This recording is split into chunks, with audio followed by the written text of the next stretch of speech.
जय माता दी दोस्तों, जय श्री हरि। स्वागत है आपका हमारे YouTube चैनल अभव्या वर्ल्ड में। आज की इस वीडियो में हम आपके लिए गंगा दशहरा की व्रत कथा लेकर आए हैं।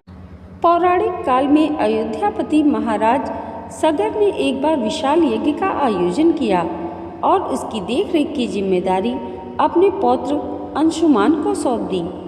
यज्ञ में विघ्न डालते हुए देवराज इंद्र ने राजा सगर की यज्ञीय अश्व का अपहरण कर लिया और उसे ले जाकर पाताल लोक में कपिल मुनि के आश्रम में बांध दिया। घोड़े की खोज में सगर के पुत्रों ने धरती की खुदाई शुरू की और आखिरकार उन्होंने कपिल मुनि के आश्रम को ढूंढ निकाला। इस कोलाहल से कपिल मुनि की तपस्या भंग हो गई और जब उन्होंने क्रोधित होकर आंखें खोली तो उनकी क्रोधाग्नि में राजा सगर के हजारों पुत्र जलकर भस्म हो गए। घोड़े की खोज में जब अंशुमान कपिल मुनि के आश्रम में पहुँचे तो महात्मा गरुड़ ने उन्हें सगर के हजारों पुत्रों के भस्म होने की जानकारी दी। साथ ही गरुड़ जी ने यह भी बताया कि सभी भस्म हुए लोगों की मुक्ति केवल माँ गंगा के पवित्र जल से ही मिल पाएगी, जिसके लिए उन्हें स्वर्ग से धरती पर लाना होगा। यह सुनकर अंशुमान वहाँ से घोड़ा लेकर चले गए और वापस पहुँचकर राजा सगर को पूरा वृत्तांत सुनाया।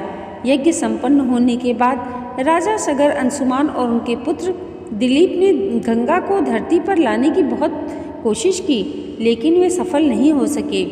कई वर्षों के पश्चात दिलीप के पुत्र भगीरथ ने देवी गंगा को पृथ्वी पर लाने के लिए कठोर तपस्या की, जिसे देखकर माँ गंगा बहुत प्रसन्न हुई और उनसे वरदान मांगने के लिए कहा।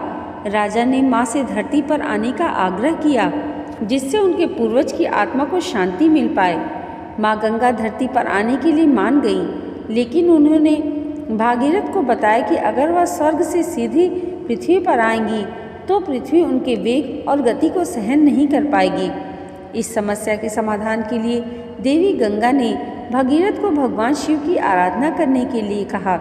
उसके बाद भागीरथ शिव भक्ति में पूरी तरह लीन हो गए और इससे प्रसन्न होकर स्वयं महादेव ने उन्हें दर्शन दिए।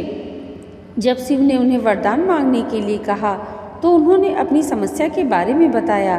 भगीरथ की समस्या सुनकर महादेव ने इसका समाधान निकाला और गंगा जी को अपनी जटाओं में कैद कर लिया।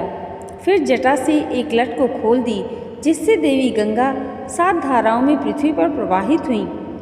इस प्रकार भगीरथ माँ गंगा को धरती पर लाने में और अपने पूर्वजों को मुक्ति दिलाने में सफल रहे। भागीरथ के कठोर तप के कारण ही गंगा जी को धरती पर भागीरथी के नाम से भी जाना जाता है। दोस्तों, गंगा दशहरा की कथा आपको कैसी लगी हमें कमेंट करके ज़रूर बताइएगा और इसे लाइक और हमारे चैनल पर पहली बार आए हैं तो सब्सक्राइब करना मत भूलिएगा। मिलते हैं अगली वीडियो में, तब तक के लिए जय माता दी, जय श्री हरि।